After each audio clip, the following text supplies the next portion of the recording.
হাজার হাজার শিক্ষকদের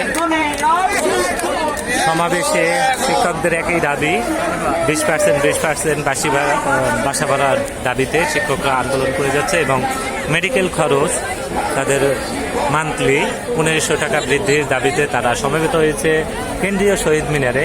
আপনারা দেখতে পাচ্ছেন হাজার হাজার শিক্ষক এখানে সমবেত হয়েছেন তাদের দাবির সাথে একাত্মতা পোষণ করে। দীর্ঘ সময় আমরা জানি কয়েকদিন যাবত এই আন্দোলন চলমান, দাবি আদায় না হওয়া পর্যন্ত শিক্ষকরা এখানে অবস্থান করবেন।